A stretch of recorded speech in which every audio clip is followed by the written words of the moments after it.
Salut tout le monde, c'est SupraPhoenix et on se retrouve pour la vidéo numéro 392-80 AB bis.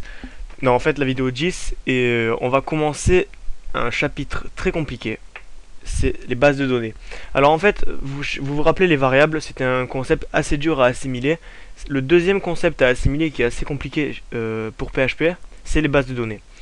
Vous devez vous dire, une base de données, donc dedans il y a des données.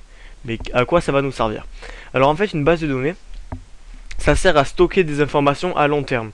On a vu à la vidéo précédente qu'il y avait les cookies, mais les cookies, ça stocke une information du côté client, c'est-à-dire la personne qui va aller sur votre site. Par exemple, il coche la case se rappeler de moi sur un site, le cookie se crée, et le navigateur se rappelle que telle personne s'est connectée. Maintenant, nous, ce qu'on va essayer de faire, c'est de stocker des informations à long terme, mais du côté serveur. C'est-à-dire que par exemple, si vous vous inscrivez sur mon site, il va y avoir une information sur ma base de données, où il va y avoir écrit votre nom, votre prénom, votre pseudo, votre mot de passe, alors le mot de passe est crypté bien entendu, hein, rassurez-vous, donc je ne peux pas les lire, votre email, etc. Toutes les informations que je demande à l'inscription. Par exemple, quand vous vous inscrivez sur un site, sur Facebook admettons, vous mettez votre nom, votre prénom, votre adresse, et dans une base de données sur le site, une ligne va s'afficher, enfin va se créer, une entrée on appelle ça, où il va y avoir dans une table, alors je vais vous dire le vocabulaire qu'il faut comprendre, mais dans une table vous allez avoir une ligne avec vos informations qui vont permettre de dire à Facebook cet utilisateur a un compte et il peut se connecter. Donc c'est parti, on va commencer. Alors là je suis sur la page localhost, mais on va faire quelque chose maintenant de plus technique. On va aller sur phpMyAdmin. phpMyAdmin, qu'est-ce que c'est? Alors c'est une base de données mais sous forme de site internet, c'est à dire que vous allez pouvoir accéder facilement. En fait PHP, il y a deux langages. Il y a PHP, c'est-à-dire ce qu'on fait depuis le début, et MySQL. MySQL, c'est des requêtes qu'on envoie à un serveur pour récupérer, créer, supprimer, modifier des données. Alors, pour l'instant, ça peut vous paraître un petit peu compliqué tout ça, mais on va voir ça ensemble, il n'y a pas de problème. Alors, pour accéder à votre base de données, si vous êtes sur WOM Server, les autres, je ne peux pas vous faire un truc pour chaque personne, mais si vous êtes sur WOM Server, vous cliquez sur le petit W, et vous allez sur phpMyAdmin. Je vais pas cliquer parce que j'ai envie d'y aller avec Google Chrome et Mozilla est mon navigateur par défaut. Donc je vais directement taper localhost /phpMyAdmin. Et donc là j'arrive sur une interface qui est phpMyAdmin. Alors pour l'instant ça peut sembler compliqué, ça l'est un petit peu quand on connaît pas, mais déjà il faut que vous sachiez le vocabulaire de base. Alors une base de données, c'est alors il faudrait que je trouve une métaphore pour vous comparer à quelque chose, mais c'est pas facile. Une base de données, c'est un ensemble de... C'est comme, voilà, je prends une maison. Oula, je suis d'humeur inspirée aujourd'hui. Vous prenez une maison. Voilà, la maison c'est votre base de données, c'est votre site. La maison c'est votre site, c'est les informations qui transitent à l'intérieur. Dans cette maison, vous allez avoir des pièces, par exemple une salle de bain, une chambre. On va faire ça sous forme de... Et on appelle ça sur une base de données une table. Pourquoi une table? Parce que par exemple sur votre site qui va s'appeler, je sais pas, on va prendre mon exemple, Rate My Face. Donc vous voyez, ici, là où je passe ma souris, j'ai ma base de données Rate My Face. Maintenant dans cette base de données, je vais pas cliquer parce que vous risquez d'avoir des informations que je ne veux pas que vous connaissiez. Dans cette base Rate My Face, on peut y trouver des tables. Par exemple, membres, messages sur le forum, sujets sur le forum, quoi d'autre, blog, commentaires sur le blog, etc. Bon bref, vous avez des tables. Dans ces tables, vous cliquez, vous avez les meubles. Les meubles, c'est donc les informations qui vont nous être utiles.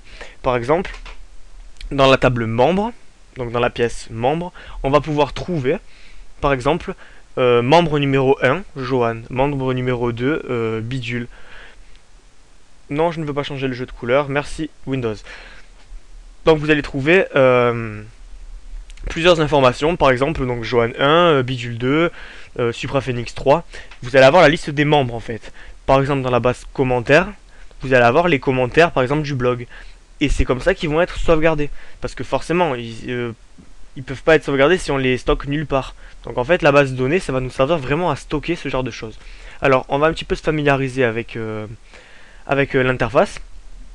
Donc vous arrivez sur la racine localhost, ça c'est un fil d'Ariane, c'est-à-dire que vous allez avoir là où vous vous trouvez.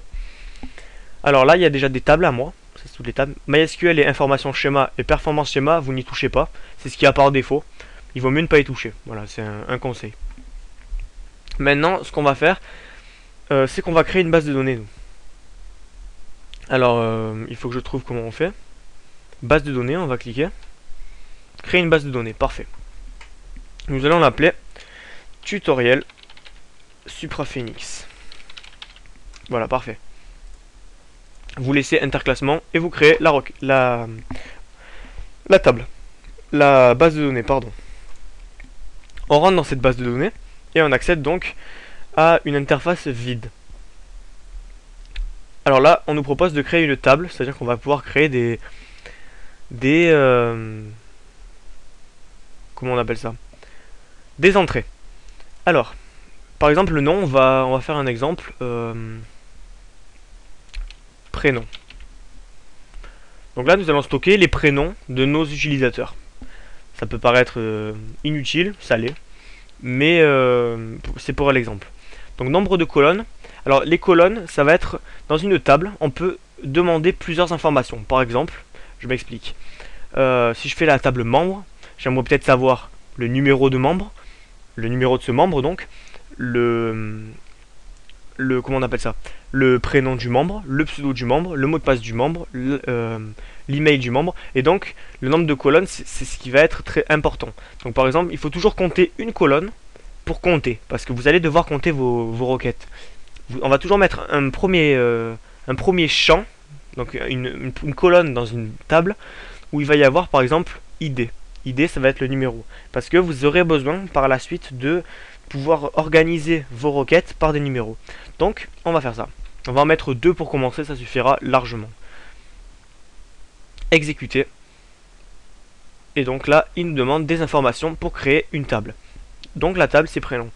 Vous avez vu, on a mis 2 colonnes. Les 2 colonnes sont là, 1 et 2. Maintenant, c'est là où ça va être difficile, où il va falloir donner des attributs à ces colonnes. Alors, la première colonne, on va l'appeler ID. ID, je vous ai expliqué déjà ce que c'était. C'est un numéro. À chaque fois qu'il y aura une nouvelle entrée dans cette table, donc un nouveau meuble, on devra lui donner un numéro. Par exemple, la table, ça va être le numéro 1. Je vous donne l'exemple de la maison, là, hein, la table pour manger, quoi. La chaise, ça va être le numéro 2. La chaise numéro 2, ça va être le numéro 3, etc. Donc là, ID.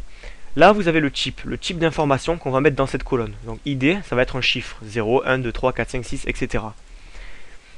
Là, vous avez plusieurs attributs. Donc, quand c'est un chiffre, on met INT. Là, vous avez numérique, ça veut dire chiffre. Tiny UNT, c'est un petit chiffre. Enfin, mini chiffre, ça veut dire par exemple 1 ou 2 caractères. Small INT, c'est petit. Medium INT, big int, c'est un très gros chiffre. Nous, on n'aura besoin que de INT normal. Taille valeur, alors taille valeur, c'est le nombre de caractères que vous aurez dans cette colonne. Donc, nous, on va admettre qu'on n'aura jamais plus notre nombre de membres sur notre site n'excédera jamais un chiffre à 11 caractères. C'est-à-dire que j'aurai jamais 1, 2, 3, 4, 5, 6, 7, 8, 9, 10, 11. Ça de membres sur mon site. Ou alors je deviens... même Facebook ne l'a pas, quoi. Donc on va mettre 11. Ça c'est une valeur par défaut qu'on met souvent avec INT. Maintenant, nous ce qu'on veut, c'est qu'à chaque fois qu'on crée une nouvelle requête, ça se numérote automatiquement. Donc on va cocher la case auto increment, ça veut dire qu'à chaque fois qu'il va y avoir une nouvelle valeur dans cette table, un nouveau meuble si vous préférez, le numéro va faire numéro d'avant, enfin numéro plus 1 à chaque fois. Donc défaut, ça va ne servir à rien, si vous voulez que par défaut ce soit égal à 0, vous mettez nul. Sinon vous mettez rien. Interclassement, j'ai jamais touché, je sais même pas à quoi ça sert, pour être honnête avec vous. Numéro. Alors là c'est un commentaire, c'est pour vous aider. Là moi je le mets jamais en général, mais ça peut être utile quand on commence. Donc numéro de membre. Et donc, bien sûr, vous l'aurez deviné, la deuxième colonne, on va mettre le prénom, étant donné que la table s'appelle prénom. On va donc forcément chercher à stocker des prénoms, donc autant l'appeler prénom. Ici, c'est pas int, ça va être varchar ou texte. Alors varchar, c'est des petites chaînes de caractères qui va jusqu'à... Alors, si je ne m'abuse, ça va jusqu'à 200... Non, je ne peux pas vous dire exactement, mais je sais que c'est 200 caractères à peu près. Moi, personnellement, je sais pas vous, mais j'ai jamais vu un prénom qui dépassait les... Allez, les 30 caractères. Caractères, c'est le nombre de lettres. Donc, on va mettre varchar. Texte, c'est plutôt pour les gros articles sur un blog, etc. On va mettre varchar. Ah oui, voilà, je me rappelle, c'est 255 la valeur de base. Donc vous allez mettre ça, varchar 255. Si vous voulez limiter à 10 le prénom, vous mettez 10. Nous, on va être gentil pour les gens qui ont des noms un petit peu compliqués. Et donc on va mettre 255. Donc là, on est bon. On n'a plus qu'à cliquer sur... Alors, soit on sauvegarde, soit on ajoute une colonne. Nous, on ne veut pas ajouter de colonne, on sauvegarde. Parfait. On a ici notre table prénom qui s'est créée avec la structure donc de la table. Quand on clique dessus, on a donc ID et prénom. Maintenant, vous apprendrez par la suite qu'avec PHP, on peut provoquer des enregistrements pour ajouter directement dans la base de données. Nous, pour l'instant, on va pas pouvoir faire ça dans un tutoriel. Ce qu'on va faire, c'est qu'on va insérer une valeur manuellement. Donc, là, ID. Donc, ID, c'est auto-increment, je vous le rappelle. C'est-à-dire que ça va automatiquement se numéroter. Pas besoin de mettre 1, 2, 3. Ça va se mettre tout seul. Prénom. On va mettre Johan et on exécute. Donc, vous avez une ligne insérée. C'est-à-dire que c'est un succès. On affiche la table. Donc, dans la table prénom, vous avez déjà une entrée. Donc, une entrée, c'est-à-dire une valeur. Et vous pouvez voir que ID 1, prénom, Johan. Je vais en insérer une autre. On touche pas ça. On va mettre par exemple Léo. On exécute. Et donc on a une deuxième ligne qui s'est automatiquement incrémentée en 2. Donc numéro 1 Johan, numéro 2 Léo. Pour l'instant ça ne sert à rien, mais on a stocké des données. C'est comme un bloc-notes où on stocke par exemple voilà, des données qu'on ressort au moment voulu, qui va vous permettre de faire des systèmes vraiment dynamiques. Quand vous aurez un espace membre, à chaque fois qu'un membre s'enregistrera, on demandera à l'aide de PHP de créer une base de données, de créer une entrée dans votre table sur votre base de données. Donc j'espère que vous comprenez un petit peu mieux le système. Vous pouvez, donc là vous avez des requêtes, on peut directement entrer une valeur, directement avec une console SQL. Donc pour l'instant ça vous ne connaissez pas et je vais vous l'apprendre dans les tutoriels suivants. Mais regardez, je vais vous montrer. Insert into prénom, ID prénom, value. On va mettre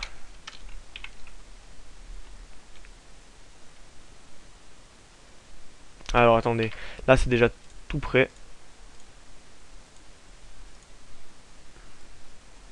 On va mettre en prénom. Alors je le fais pas souvent, donc je sais pas vraiment comment ça marche. On va voir si c'est ce que je pense. Non.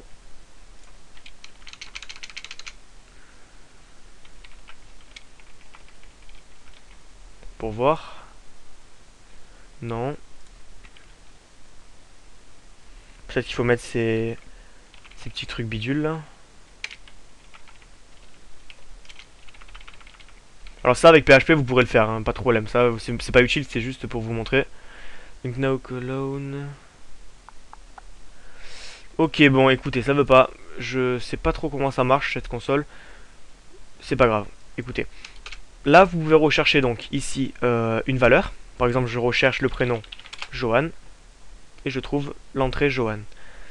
Donc en fait si vous voulez c'est comme un livre où on marquerait vraiment tout ce qu'il y a sur notre site. Et c'est vraiment la base de données qui va être essentielle. Parce que cette base de données ça va compléter toutes les données de notre... Le PHP si vous voulez c'est un peu comme une structure. C'est comme des fondations d'un bâtiment. Et la base de données c'est ce qu'il y a dedans. Voilà. Donc on peut insérer, on peut exporter aussi. C'est-à-dire qu'on peut... prendre toutes les données et les mettre sur un fichier texte. Pas de problème pour ça. Je vais vous montrer. On exporte en format SQL. Et quand j'ouvre prénom, je peux voir ma table prénom ainsi que Johan et Léo. On peut aussi importer des bases de données pour remplacer. Ça c'est quand on change souvent d'hébergeur. Et on peut donc avec les opérations faire plusieurs actions. Donc vérifier la table, défragmenter la table, optimiser la table, recharger la table, vider la table. On la vide complètement. On vide, c'est-à-dire donc Johan et Léo, les deux entrées. Ou on peut la supprimer si elle vous sert plus. On peut créer d'autres tables. Et vous pouvez bien sûr revenir en cliquant ici sur la table tutoriel SupraPhoenix. Donc là, vous avez fait le tour de PHPMyAdmin. Donc si on tombe là par exemple, on peut également, non alors attendez, on va retourner sur le tutoriel SupraPhoenix. On peut également aller sur opération et supprimer la base de données si elle vous sert plus. Mais là vous prenez un risque parce que vous supprimez vraiment tout ce qu'il y a sur votre site au niveau des données. Donc pensez à faire des sauvegardes en exportant régulièrement vos tables et vos bases de données surtout. Voilà. Donc je pense que ce sera tout pour ce tutoriel. Vous connaissez à peu près le vocabulaire, comment marche PHPMyAdmin, à peu près comment ça se passe. Et dans les prochains tutoriels, on va vraiment apprendre à créer des données dans la base de données avec le langage PHP. Et c'est là où ça va devenir vraiment très intéressant parce qu'on va pouvoir commencer à créer des systèmes de nouveautés, des blogs avec des commentaires donc, des forums, des espaces membres. Et là vraiment, c'est là où on peut commencer à créer un site consistant. Donc moi je vous dis à plus tard pour une nouvelle vidéo, pour la numéro 11. Et ben voilà, c'est tout. Allez, ciao!